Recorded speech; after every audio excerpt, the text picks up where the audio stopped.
Alright, good evening everyone. DSP here and welcome to my post-game show. This is going to be the post-game Bethesda show. I just finished watching the Bethesda podcast, or excuse me, press conference, live with my viewers here in my stream chat, and then I switched over and now I'm going to live stream not only my recap, but my reactions as well. Alright, so welcome. As you can see, I'm sporting the full fluffy Todd Howard hairdo in honor of tonight, plus I'm wearing my Nuka-Cola shirt.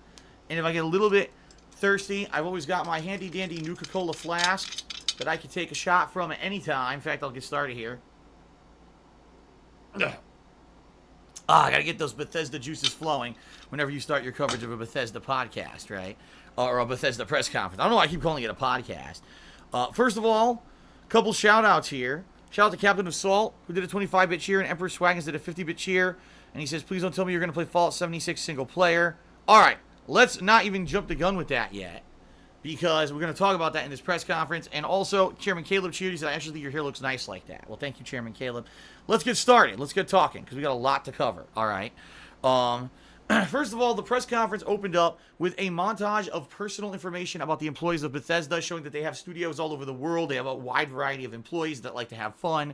It was a nice personal touch, and it is nice when companies do stuff like that, just to show that, look, we're not corporate shills. You know, like, I hate to say EA, you know, in particular, seems to be that giant corporation where it seems like everyone's just a number on a fucking spreadsheet, right? You get that impression, but you don't get that with Bethesda. Bethesda, it more seems like there is a culture of, you know, people who actually care about each other, and the employees are valued and stuff like that. It certainly doesn't mean that that's the truth. There could be smoke being blown up our butts, but at least by watching something like this and then taking time, you know, in their actual press conference to show, here's our employees who we care about, makes you feel like maybe it's a good place to work, right? All right, so then it opens up with Pete Hines, one of the head big honchos of Bethesda, coming out and basically saying the theme of this year's press conference is create. We're going to show you guys all kinds of, you know, creative things that we've been working on, etc., etc. He immediately takes a shot at Walmart Canada, who, if you guys aren't aware, a few weeks ago leaked that Rage 2 was going to be an upcoming game. They were planning on it being a big surprise for E3, but Walmart Canada leaked the information by making the pre-order available early. And so it was basically spoiled. And so for the past couple of weeks, Bethesda has slowly releasing Rage 2 information onto the internet, including a trailer and the like.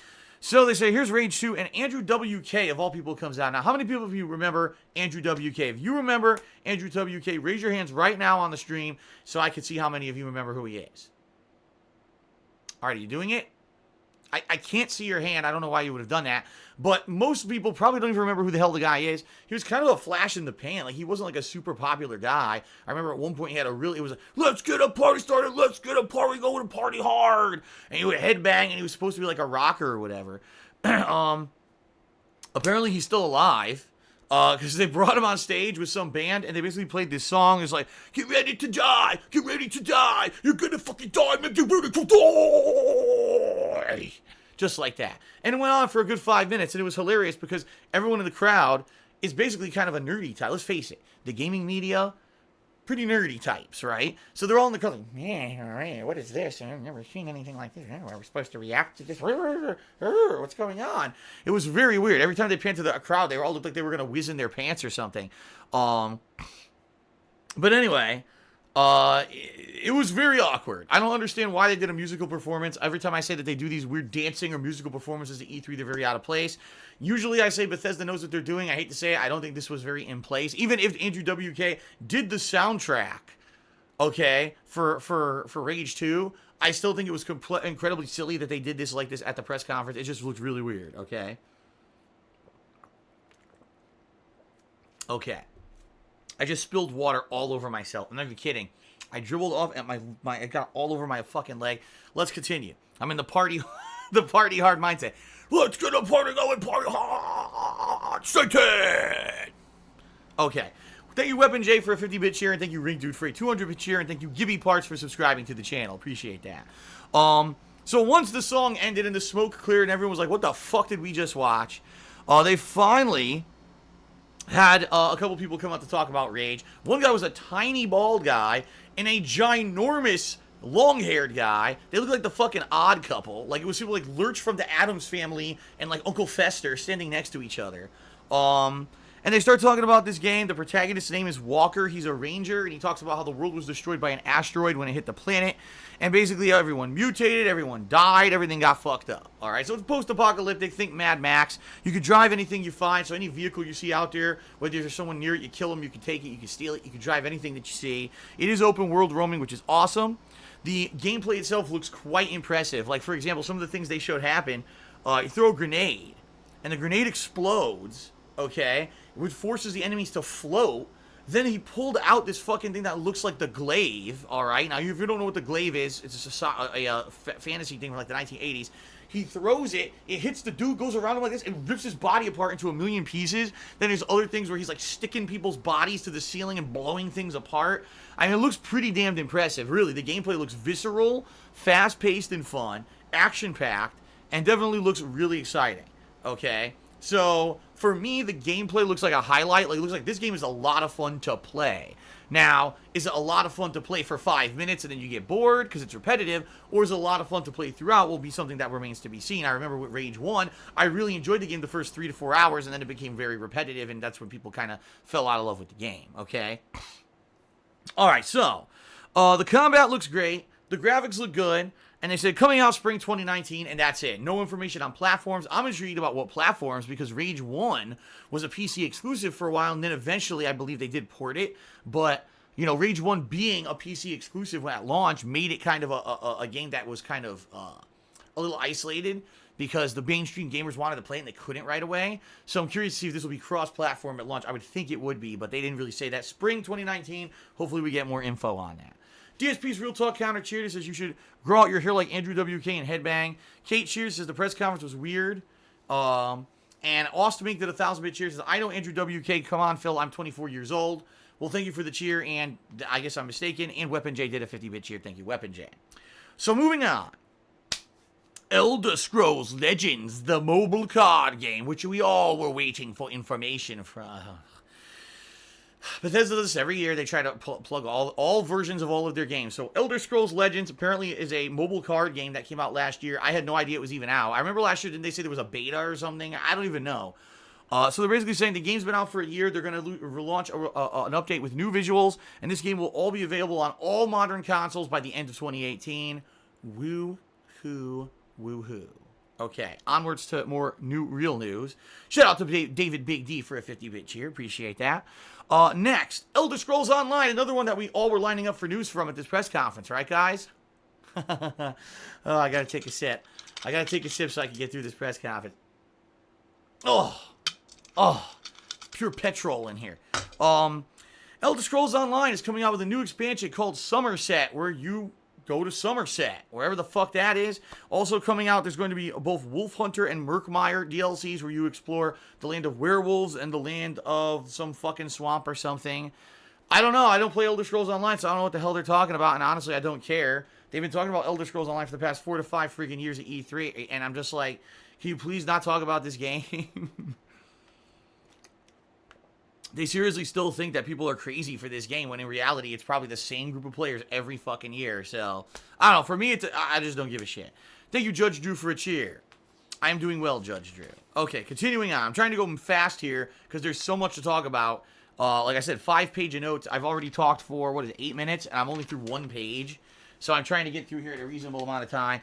Up next, a new Doom game. And it's pretty cool. They opened up a trailer where it looks like there's just monsters everywhere, but then you realize those monsters and tentacles and things are crawling around buildings. Okay? You're like, wait a minute. Buildings, that means Earth. This is hell on Earth, right? Doom 2. For those who don't know, Doom 2, back in the day, the sequel to the original Doom game was Hell on Earth, where hell came off of Mars and portals opened on Earth and they took over the planet. So I guess that's what the plot of this one's going to be. This one's not called Doom 2. It's called Doom Eternal. They said there will be 2 times the amount of demons in the game. Yes, there will be hell on Earth.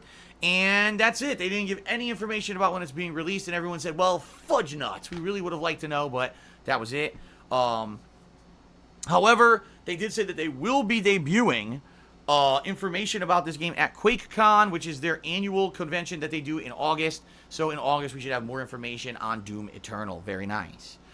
Then, they started talking about Quake Champions, which is hilarious because I had no idea Quake Champions was ever released. They talked about this last year, and they never really gave it a release date. Apparently, it is in a limited release pre-alpha. Like, it's not done. There is no official full release yet. But they basically said, oh, we're trying to set up competitions for the game. And I'm thinking, well, if you actually release the fucking game, maybe people would want more competitions, you know, or there'd be a way to hold them. The game ain't even out yet in full release, so of course, you know, how you can do competitions, right? But anyway, they said, it's in early alpha now, but this week, they're going to have a free-to-play version of the game that's going to be released over at Quake.com. And if you play it, you can basically keep playing it from then on. So then it's really not a limited release. It's going to be free from now on, I guess. Then they played a trailer. And quite frankly, the game looks very much like old school Quake. It really does. Even the graphics are kind of outdated. But the game looks like fun, fast-paced, Quake-style arena shooter action, just like you would expect from the 1990s when Quake was popular. So it looks pretty good to me. But is that going to appeal to a wide audience? I doubt it. Then again, the game's free, so it doesn't really matter, right? Okay, so Quake Champions. Woohoo. Shout out to Dave Big D, who cheered again. He says, where did I get the flask? Where did I get my Nuka-Cola flask? I got it from the Wasteland, of course. I went and scavenged around, and I was able to find it. I laying on a corpse. I took it off among some, you know, other things like bottle caps and a few fried rats, and I had some delicious, you know, dinner. And I had a, you know, nice drink of Nuka-Cola for myself. So, Weapon J also did a 50-bit cheer. Thank you, Weapon J. And Gibby Pats did 100-bit cheers to keep up the good work, Phil. Thank you, everybody, for your support tonight. Okay. Let's move on. Shout out to, well, not shout out, next on the agenda, I just said shout out by like, programmed into my head to say shout out when I'm on a stream. Up next, Prey. That's right, last year's hit, you know, came out in May. I actually really liked Prey, some people didn't. But Prey has an update that's going to be coming out soon. It's free. It's going to include story mode, New Game Plus, and survival, which means you could still play through the main game, but also there's a New Game Plus mode, which a lot of people apparently wanted, and the game didn't have at launch, and also a survival mode. I don't know really what that entails, but then they said there will be a new DLC coming out soon called Moon Crash, in which you are going to do randomized challenges. You're on the moon, and I guess you got to try to survive a gauntlet. But the thing is, every time that you play it, it changes. So one time you might be walking through this corridor and it's perfectly lit. The next time it's dark as hell. The next time there's fire. So there's different hazards, different enemies and stuff placed around. And it's a randomized challenge you try to beat over and over. But it doesn't seem like it has any story to it, which is kind of a bummer. So I'm probably not going to be checking it out. They did their typical nerdy humor, which I hate to say, you know, sometimes it makes sense, sometimes it doesn't. They're joking. They're in office. Oh, no, there's a mimic. It's going to kill us. And then they're putting a sticker on this woman that says, not a mimic, so you know that she's not a mimic. You know, it's references to the game, so if you played the game, you'll get the humor. I just don't think that humor really is, like, mainstream enough to be said at E3. I didn't think it was very funny. Some people were probably laughing out loud, pissing themselves because inside jokes referencing the game or whatever. But anyway, I digress. There's also another new mode coming out for Prey in the future called Typhon Hunter. So what this is going to do, there's one human and 5 mimics that are also human players, and the human has to catch the mimics as the mimics transform into other objects around their environment and try to run away. It sounds a little similar to something. It almost seems like if there was a mode where you would hunt, and you would hunt for certain things that would just be laying around the stage, almost like they were propped into position. A mode where you hunt things that are propped into a position. I can't put my finger on it. I swear I might have played this before, but I guess it's something original and a totally new mode. No, it's not. It's Prop Hunt from Call of Duty and other games before Call of Duty. I think Gary's Mon had it. So it's pretty much completely unoriginal, but they're putting it into Prey at a future point. One thing that's interesting, they didn't note it. They didn't mention if this Moon Crash or Typhon Hunter DLCs would be paid DLCs or if they're free. If they're free, that's cool, but if they're paid, I mean, the game's been out for a year. Most people have beaten the game and long forgot about it. I can't imagine that anyone's going to go pay for these DLCs at this point, so I don't know. It was nice to see new content for Prey, but it would have been nice if they said, oh, we're working on Prey 2, rather than here's some more content a year later that probably no one's going to be caring about. There you go.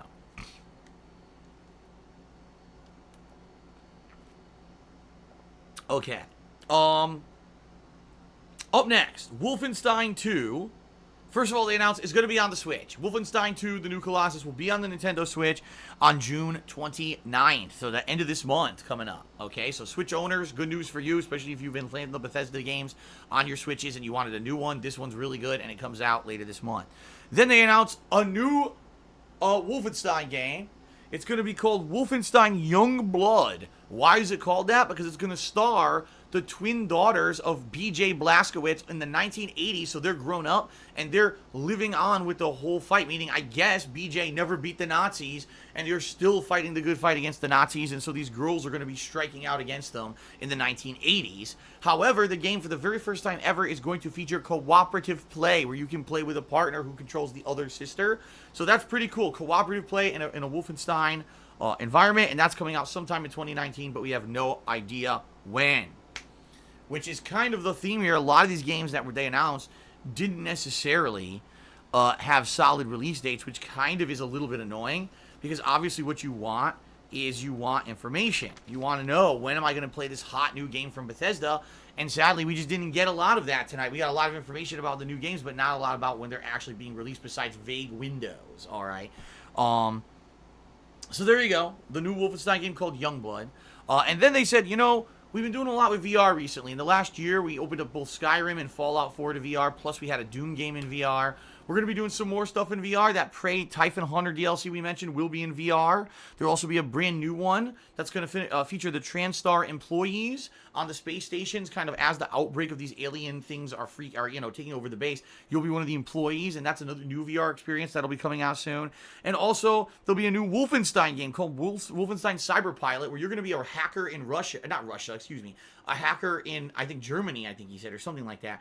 And you're going to be jumping around the different robot-controlled creatures that the Nazis in the Third Reich are creating, and basically take them out to fight the Nazis by jumping around and hacking in a first-person perspective. So that's kind of cool.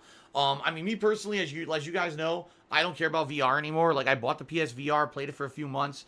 You played Resident Evil 7 in it, realized it was just a gimmick, and honestly, I just don't give a shit about it anymore, especially with the fact that some of the games made me feel sick to my stomach. I just don't want to bother with it anymore. I haven't seen a go-to, I must-play VR experience, and no one's really told me of one. So it's nice that they are doing stuff for VR for people who have it, but for me, it's kind of like a non-announcement. I don't really give a crap. All right. Let's go ahead, because guess what, ladies and gentlemen? We're about to start talking about the big one, Fallout 76. So let's take another shot from the flask in order to prepare for this one. Oh, that's extra strong Nuka-Cola Quantum in there, I think. And let's switch over to our other template. Very nice. As we start to talk about the second half of the Bethesda press conference. All right. So the second half really only was about 2 major games and then a bunch of minor announcements, even though the minor announcements ended up being major announcements in a lot of ways, but I'll tell you about that when we get to them. So the first one is Fallout 76, which was just announced about a week or so ago. No one knows what this game is. Is it an MMO? Is it an online game? Is it a single-player Fallout? No one seems to know. So Todd Howard comes out. He talks a little bit about the history of E3 over the years and how it grew from being this little place that was just conference room kind of meetings that the media would cover onto this big media explosion thing that it's become today. Then he makes a Skyrim joke, and it's very, very much self-conscious because everyone knows that everyone's been joking about Bethesda the past few years, that every year they just port Skyrim somewhere else, whether it's first the older consoles, then the modern consoles, then the Switch, then a mobile device, and yada, yada, yada. What are they going to port Skyrim to next? And so they have a joke where, God, I can't remember his name. From Key and Peele, right? The guy from Key and Peele, I can't remember if he's Key or Peele. I get all this confused in my head. But one of those guys, actors, was this joke where they ported your Skyrim to Alexa, Amazon Alexa. So he's talking verbally to Alexa, trying to give him verbal commands on how to play Skyrim. It was Jordan Peele, thank you. I forgot the guy's first freaking name. It was Jordan Peele. So he's acting out like this, oh my God, fools roll da and eat wheels of cheese. I'll be honest, it was all right. It was an all right joke. It was a very self-conscious joke that Bethesda realized people have been making fun of them for years about porting Skyrim to everything instead of working on new games. So that being said, it was pretty good. But at the same time, I do think it went a little bit too long. So then they ended the joke, and they said, all right, let's talk for real. Let's talk for real about what you can expect from Fallout 76, because that's what you're all here for, okay? Shout out to Aust. Well, Geek Room did a 50-bit cheer. He says, can I wait to hear your reactions about Fallout 76? And the purple-haired Larry is called Ms. Susan Thick, okay? And Aust Mink did 100-bit cheers at Captain and Nuke Cola. All right. Oh, and Blame C-Type did a 50-bit cheer. He says, Bethesda's conference was a total roller coaster ride with highs and lows in rapid succession. Awkward followed by awesome, and then more awkward. And then he says what games he's excited for, although I don't want to read that because some of these games we're about to talk about in just a moment. All right. So Fallout 76, let's give you the skinny. Let's give you the freaking skinny on what to expect in Fallout 76. You guys ready? Number one, it's a prequel. The earliest, Fallout game in the timeline. Number two, it's going to be 4 times bigger than Fallout 4. Number three, they played the same trailer that they played at Microsoft's press conference earlier today, but that was okay because then they went into monstrous detail afterwards, which was really good, okay? Now, Kate said it was Keegan-Michael Key, not Jordan Peele. I don't know. It was one of them. I don't know because I never watched their show, so I don't know who they are. Anyway. Actually, you're right. I remember, Keegan-Michael Key's the tall one. So it was Keegan-Michael Key who did the joke about Skyrim. Anyway. So, the reason it's called Fallout 76 is because you emerge from Vault 76. The year is 2076, and it's the tricentennial, meaning it's 300 years after the founding of the country, when it's 2076, and you're coming out to take back the planet, which has been ravaged by nuclear war for the past 25 or so years, okay? That's why it's called Fallout 76. They show some real gameplay, and they basically say that it's going to have weather systems in the game for the first time, actual weather systems going on in certain parts of the map, so the weather will change actively, and also that there will be 6 distinct regions in this map that you can visit and do missions in. There's tons of new monsters. They actually showed off, I'd probably say about 8 of them. They all look pretty weird, from ones that kind of look like almost like vampirish bald albino mutations to mutated bugs and stuff like that. There's also a giant bat creature that looks like it's bigger than the something claw. What's it called? Why the fuck can't I remember the name of it? The big claw monsters from Fallout. Oh my god, something claw. I can't remember the name of it. But anyway, even bigger than that, they seem like giant boss monster bat things, okay? Deathclaw, and I just remembered. Deathclaws, they're even bigger than those, okay? So, pretty interesting that they're adding a bunch of new enemies to the game. However, ladies and gentlemen, the biggest announcement about this game at E3 and the biggest announcement at this press conference, in my opinion, is the following. The game is online, and online only. There's no way to play it offline. Fuck. So if you don't have an internet connection, right, you may be in trouble, okay? But, from all explanations, you could play it solo if you want, but it's not going to be as fun as if you play it online co-op with friends. And immediately I started drawing the parallels. This is Destiny. It's fucking Destiny. Just earlier today at the Microsoft press conference, we learned more about Anthem and found out it's fucking Destiny in Max. And this sucks, right? I don't want another fucking Destiny.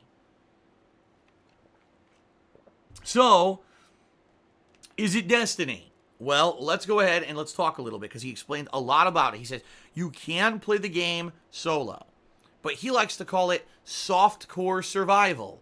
Meaning, yes, it's like survival mode, but it's softcore, meaning you don't permanently lose your character when you die. You don't lose game progression when you die. I guess there will be some kind of a penalty, but it's not like, oh god, I died and now the whole game ends or whatever. It's not horrible like that. He says when you play the game, you will join a server, but you'll never see the server. Like, it's not like a game where you choose a server, you can actively seek out a certain server. It just auto-joins you to its server no matter what when you go to play the game. And don't worry, the game's not going to be full of ridiculous amounts of people on each server. Like, for example, the game will not be 100, 200, 500 people on a single server. They don't want that. They say, it's the wasteland. Why would you be running into 500 people? A lot of people are dead, right? So maybe there'll be 2 dozen people on a single server at a time, and that's it. I guess that's good. It doesn't mean that you'll always be running into people, especially because they said the map is 6 or 4 times bigger than Fallout 4. Yeah, potential to run into someone may be kind of slim. All right. The way he describes it, okay, is that cooperation is key. You know, actually working with other people to take out some of these monsters can be very beneficial. But there's also PvP, so it actually shows an example. Person detected. So you walk up and the guy all of a sudden pulls out a grenade launcher and starts shooting it at you. So you have the ability to fight each other. And if one person kills the other, you'll loot them and you get experience points and you get items and stuff off of them. Not that you can steal all their shit, but basically you get rewarded for winning duels like that. So there is PvP, but you also can cooperate with others as well. You don't have to fight everyone. So you can have good relationships or bad relationships, and it's all your choice depending on if you attack them, they attack you, etc. They didn't show the VATS system, but they did show the ADS bar. So it was confusing because they never once showed VATS.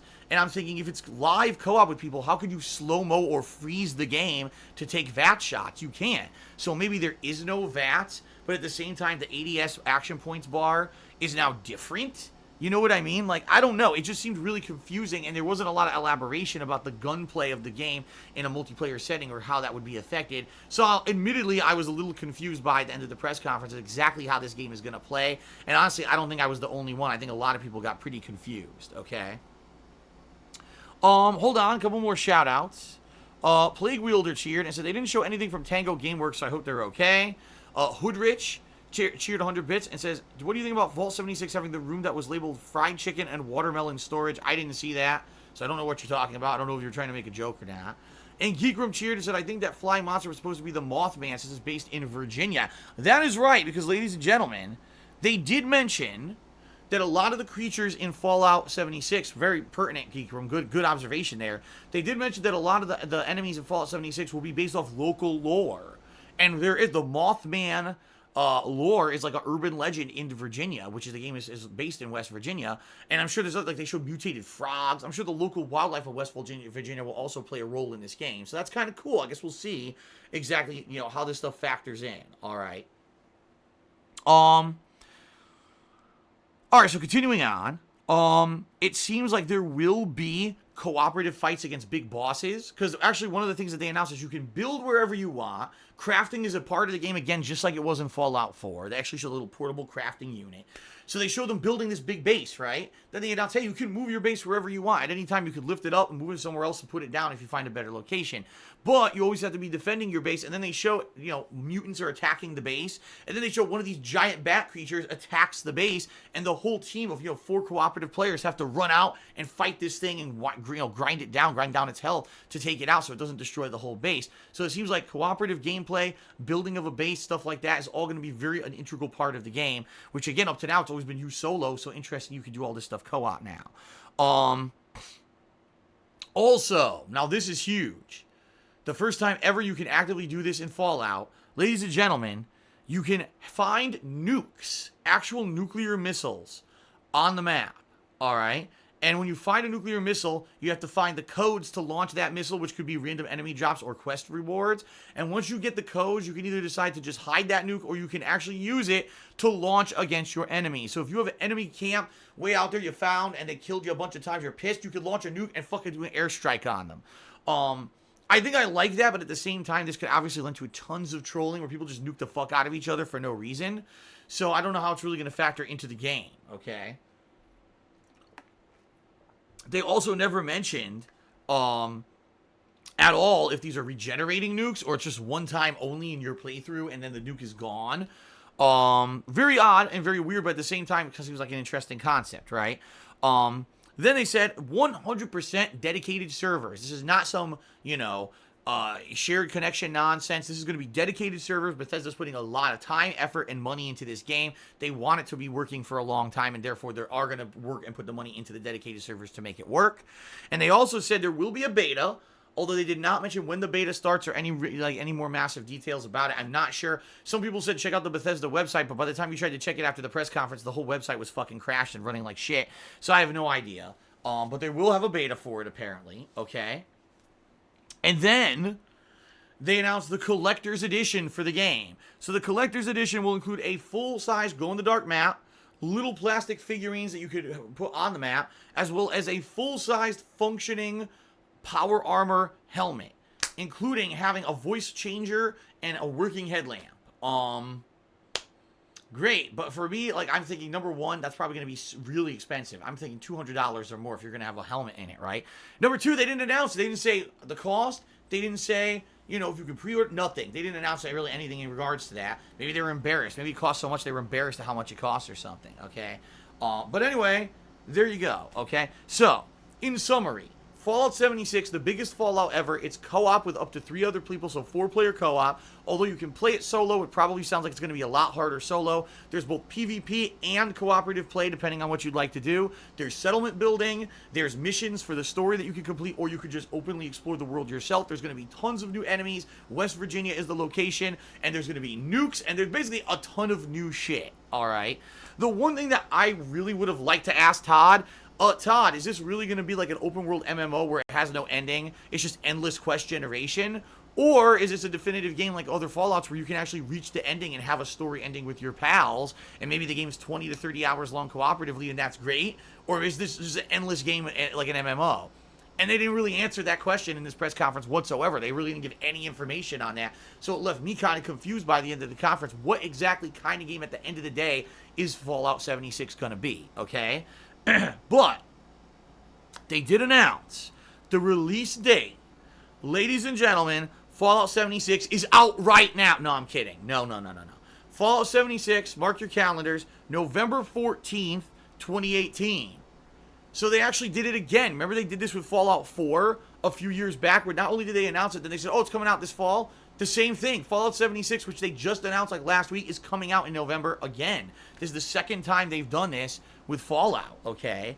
But again, I'm confused. Listen, for me, I'm excited. A new Fallout game, no matter what kind it is, even if this were an MMO or whatever, I would still be excited. But I am nervous. I mean, random server generation is good. It means that people can't actively try to troll you, as long as I guess you tell your friend, oh, I'm going to invite you guys friends to my party, but you got to put yourselves on private so no one can see and join our server and fuck us over or whatever, right? Because people will try to find people and troll people and nuke people for no fucking reason. So it's good that the server joining is random. Because if it was, you just pick a server, you can find out what server someone's on and troll the fuck out of them, I think the game could be a bad idea. But it sounds like they're doing it the right way for it to be fun. And quite frankly, I would love to play co-op with some of my viewers and fans, especially people who I've done co-op with in the past, who may be interested in joining me for some co-op shenanigans come this November. It sounds good to me. At the same time, again, I don't really understand the game mechanics of the game. There's no VATS, obviously, if it's co-op.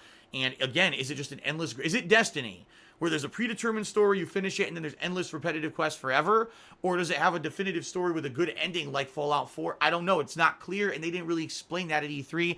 So I think we're going to need some more information before the game releases. But I am excited now for Fallout 76. So raise your Nuka-Cola flask, drink to the last drop, more Fallout action this year. Let's finish this sucker.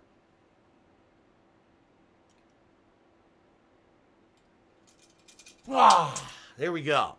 Now I'm fully inebriated. Very nice. Fully lubricated and fully inebriated. I can't get this to close now because I'm drunk. Okay. So let's continue on. Gibby Patch cheered, said, I'm excited for the Sony press conference tomorrow. So am I. MKW cheered and said something really stupid that I'm not going to say. Awesome did 100-bit cheers, is $1 million. I'm not sure what he meant by that. Deacon Moss did a 30-bit cheer. He says, I like the new Fallout also. I just like to sound edgy and against it. So I want to be edgy. I want to sound like I don't like the new Fallout, right? Just so I can get attention. And shout out to Geek Room. He cheered. He said, funny saying it was out now. I agree, though, but there's an end. I don't know if there'll be an end or not. But Todd said that you did share progression. That's actually important, Geek Room. You're right. Todd Howard did say that your characters will share progression. So that's good, right? Other games with drop-in, drop-out co-op like Destiny, you don't really share progression. Just recently, certain games that we play like Far Cry 5, right? Or even State of Decay 2. These are all games built around co-op, but only one person gets progression. The other people get screwed. Todd says, no, you do share progression. So that could be a good thing. I'm excited. I would love to team up with many of you guys for co-op shenanigans come this November. It sounds like a good thing to me, and I hope you guys are excited for it too, because I'm definitely looking forward to it, okay? And shout out to Ring Dude for a 300-bit cheer. Thank you very much, Ring Dude. I appreciate that, man. All right, so that's it for the Fallout 76 talk. But moving on, they talked about Fallout Shelter, which, as you guys know, 3 years ago was announced at E3 the same time as Fallout 4 and became one of the biggest sellers ever. The biggest, at that point, it was the most popular mobile game ever. I think it got overtaken later on by Pokemon Go. But it was like the most popular mobile game ever. They said now it's coming out for PS4, Switch, and it's free, and you can get them now. So basically, Fallout Shelter is available on all console platforms right now, except Xbox One, I guess. They said it was PS4 and Switch, so you can go get those now on those consoles if you would like to play Fallout Shelter. For me, personally, Fallout Shelter, I played for like a week. I got just terribly bored of it and had no desire to ever go back to it. It's fun for like the first few sessions, but it just gets very boring and repetitive after that. But then again, I played 3 years ago. Maybe it's changed between now and then. I don't know. So then, they say this is what you all wanted. Elder Scrolls 6. Oh shit, I'm excited, man. I gotta stand up. My pants are falling off. I was talking about fucking Elder Scrolls 6. And he said, well, hold your horses, hold your horses. We're talking about Elder Scrolls Blades, the new Elder Scrolls mobile game. Oh no. Oh no. Why did they do... Todd, why did you do it? Todd, all we wanted at E3 2018 was information about Elder Scrolls 6. We've been waiting for this for fucking years. You keep teasing us every year with bullshit about fucking Elder Scrolls Online. And if I had more fucking liquor, I'd drink it right now, because we don't want to hear about a fucking mobile game, but that's what he fucking presented. So, Elder Scrolls Blades. A new mobile game. First person, just like the Elder Scrolls games. It's an RPG with console-level graphics. Then they show the graphics, and they're nowhere near modern console levels, which is pretty hilarious. In fact, I even said the characters, like every humanoid character looks like they're in the same kind of animation. You know how they kind of look like on mobile games, they don't have the best animations. So they all look kind of stiff, you know, the same kind of generic animation as they're attacking and you're hitting them. They kind of look the same, which is kind of silly. He says you tap to do stuff. Yes, it has magic. Yes, you can do a melee clash. You don't have to do everything. Handcrafted, but also procedurally generated dungeons are possible. You could play the game either in landscape mode, like most mobile games, or portrait mode. So when you're at work in a meeting, you can still play the game and people will think that you're reading a text message or an important email instead of playing a video game. He actually said that in the press conference, not me. He said that, Todd Howard. And then he said the game will have both outdoors and indoors. So you can play in dungeons, but also big, robust outdoor areas to explore as well. At launch, the game will have 3 modes: Abyss, Arena, and Town. I guess Abyss is like a challenge mode.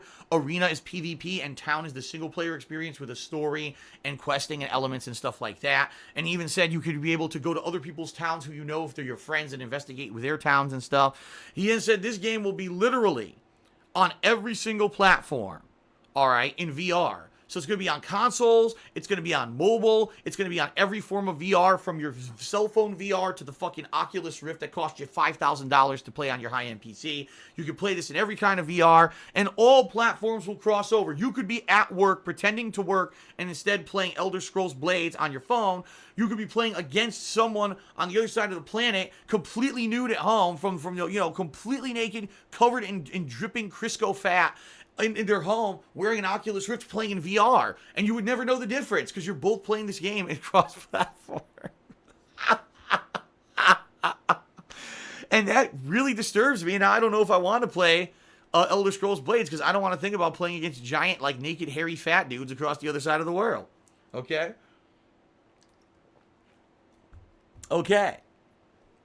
Some people just got very aroused on the stream chat, I think. So anyway. The game is coming out this fall, and it's free. It's not going to be a game you have to pay for. However, ladies and gentlemen, if you know anything like I do about mobile games, that means if it's free, there will be a ridiculous amount of microtransactions available in order to finance the development and the ongoing, financing of the game. So expect to drop a ridiculous amount of money if you want to get anywhere in the game. That's just how mobile games work, ladies and gentlemen. They said if you want to register early, in order to get in on the beta and or early access of the game, you have to go to playblades.com and register, although that website also crashed within moments of him mentioning it, so you might as well not even try right now. Shout out to Gibby Parts, who did 100-bit cheers, says, I agree with your Microsoft reactions. Well, thank you very much, Gibby Parts. Appreciate your support. So that's that, and then it seemed like the press conference was calming down. Okay, seemed like the press conference was calming down. Everyone's like, okay. All right, well, good. I finished my Nuka-Cola. We're done. We're good. We made it, we made it to the end. The Fall 76 stuff was kind of interesting. We have some pretty interesting game announcements. That's it. Have a good night, everyone. All right, see you later. Good night.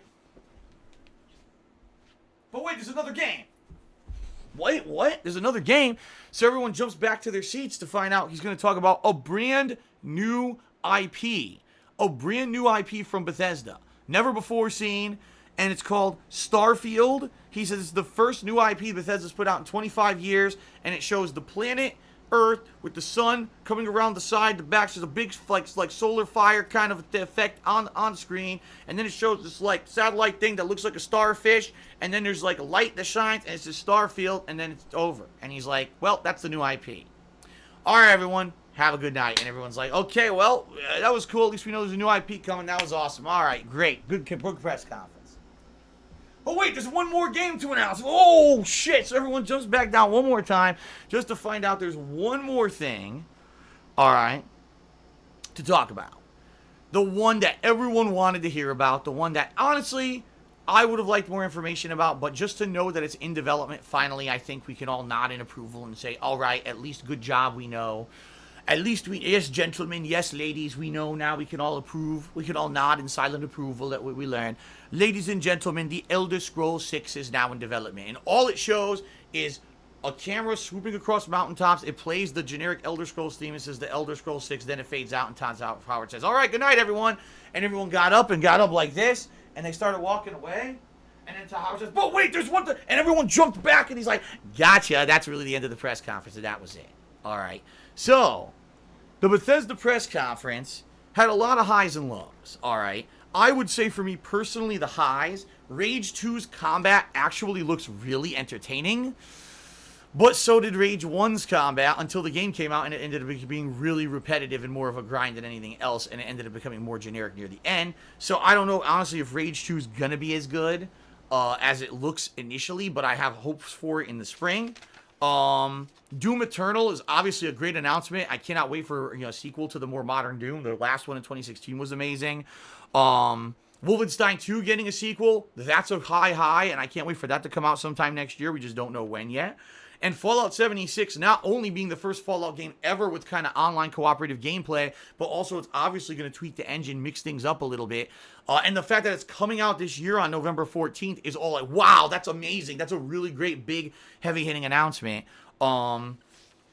Sadly, I do think people were really deflated that there was so much news about Elder Scrolls Blades, a mobile game, rather than hardcore, solid information about Elder Scrolls 6. I mean, anything. If you just showed me a fucking character model, if you showed me a single sword, if you showed me the penis of a fucking enemy, I probably would have been excited. A single nipple. But instead, no, we get nothing, no information whatsoever of anything from Elder Scrolls 6 whatsoever. Instead, it's just in development. That's good, I guess, and yes, that's a bombshell, but at the same time, it's disheartening when you've been waiting every year for the past 3 to 4 years for Elder Scrolls 6, where is it? Elder Scrolls 6, where is it? You finally get, yes, and then, oh, fade to black, we're out of here, the conference is over. Like, now I gotta wait another fucking year, dude, in order to get any kind of information about this. It's just so frustrating, right? So it is what it is. I would not say the conference sucked. I would say that Bethesda has definitely done better, but Bethesda has actually done far worse. I mean, obviously the most cringeworthy thing was Andrew WK coming out and performing, and the nerds are like, hey, where are we? Oh, gotta get to a safe space. Oh, you see stuff like that's hilarious. That they're so off base sometimes at E3 with the shit that they do. At the same time, Bethesda, delivered with a lot of information about new games coming out that we needed to know. And Fallout, is the big one this year, coming out this year. So that's a great thing. And I'm looking forward to it. So I would say, looking at everything in perspective, I would actually say that Bethesda probably gets about a B. They would have been A+ if they had Elder Scrolls 6 information. But being that Fallout's great, and there were some game announcements, but really no definitive data about a lot of games that we wanted, and they did spend a lot of time more on mobile games and other crap like Elder Scrolls Online that I don't give a shit about, I give them a B. I think they actually were kind of tied along with Microsoft. Even though Microsoft had no real exclusives to announce, the cross-platform games Microsoft announced were great. Bethesda did a lot of good game announcements and had a solid date for a game coming out this year, so I give them a B this year, I think. Kind of tied along with Microsoft, not so bad, all right? A few final shout-outs here. We've got, hold on a second here. David Big D cheered 50 bits. He says, Crisco makes his nipples grow. Wow. Dank Bold at 100-bit cheer. He says, love the stream of your commentary. Keep up the good work. Thank you. Damian Mascador did a 200-bit cheer. He says, not that I think the conference sucked. I'm just saying that the bar is low for Ubisoft and Sony to do better. I do agree.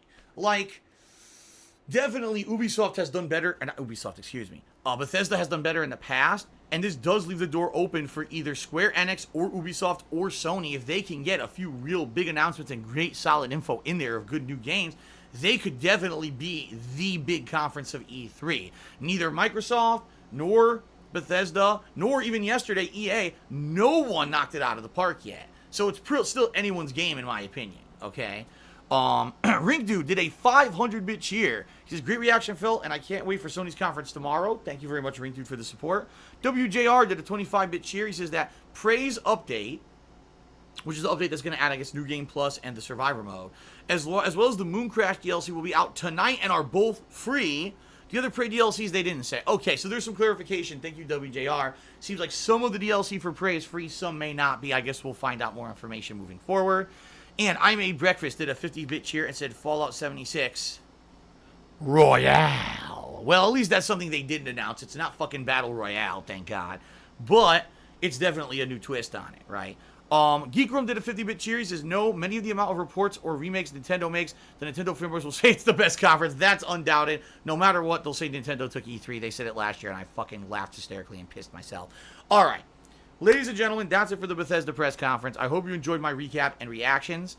I hope that many of you will be looking forward to playing Fallout 76 with me later this year in November. So cheers all. Thank you guys very much. I appreciate it. Thanks for watching my Bethesda recap and reaction stream. I hope you enjoyed it.